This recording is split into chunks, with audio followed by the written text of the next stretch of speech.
فریحہ اس شام طویل راستہ پیدل چلتی ہوئی گھر پہنچی۔ ہوا میں سردی تھی مگر اس کے دل میں عجیب سی گرمی جنم لے رہی، ایک آزاد سانس جیسے برسوں بعد اپنے آپ سے پہلی بار مل رہی ہو۔ دوسری طرف سعد اور زیمل اب بھی اسی جگہ کھڑے تھے۔ زیمل نے ہلکی کپکپاہٹ سے کہا، کیا ہم نے غلط کیا؟ سعد نے گہرا سانس لیا، غلط شاید نہیں لیکن ادھورا ضرور۔ فریحہ کو کبھی یہ احساس نہیں دلایا کہ وہ ہم دونوں کے برابر ہے، اور یہ بات ان دونوں کے دل میں چپ کر رہ گئی۔ اگلے چند دنوں میں فریحہ یونیورسٹی تو آتی رہی مگر اس کے چال میں ایک نئی خاموش مضبوطی آ گئی تھی۔ نہ وہ پیچھے دیکھتی نہ غیر ضروری بات کرتی، بس اپنے کام میں ڈوبی رہتی۔ اسی دوران اسے ایک اور موقع ملا، ایک آزاد شارٹ فلم پروجیکٹ جس کے ڈائریکٹر نے اس کی لکھی ہوئی ایک نظم سنی تھی اور پسند کی تھی۔ ڈائریکٹر نے اسے کہا، تمہاری آواز میں کہانیاں ہیں، تم چاہو تو تمہیں نریشن اور اسکرپٹ دونوں مل سکتے ہیں۔ فریحہ نے حیرت سے پوچھا، لیکن میں تو جیت بھی نہیں پائی۔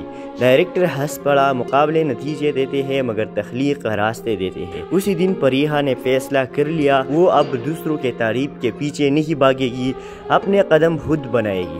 جب سعد اور زیمل کو فریحہ کے نئے پروجیکٹ کے بارے میں پتہ چلا تو دونوں واقعی خوش ہوئے مگر ایک عجیب سی دوری بھی محسوس ہوئی۔ زیمل نے کہا، سعد لگتا ہے وہ واقعی ہم سے آگے بڑھ رہی ہے۔ سعد نے سر جھکا کر جواب دیا، اور شاید یہی اس کا حق ہے۔ ہم اسے پکڑے رہے جیسے وہ کمزور تھی، جبکہ وہ تو ہم دونوں سے زیادہ مضبوط نکلی۔ اصل موڑ اس دن آیا جب فریحہ اپنی شوٹنگ سے واپس آ رہی تھی اور اسے فون آیا سعد کا، فریحہ ہمیں تم سے بات کرنی ہے ضروری، آج شام فوارے کے پاس مل سکتی ہو؟ فریحہ چند لمحے خاموش رہی، پھر آہستہ کہا، ٹھیک ہے آ جاؤں گی۔ شام ڈھلے، وہی پرانا فوارہ، وہی جگہ، مگر تینوں کی زندگیاں اب پہلے جیسے نہیں تھی۔ سعد اور زیمل پہلے سے موجود تھے۔ فریحہ کے آتے ہی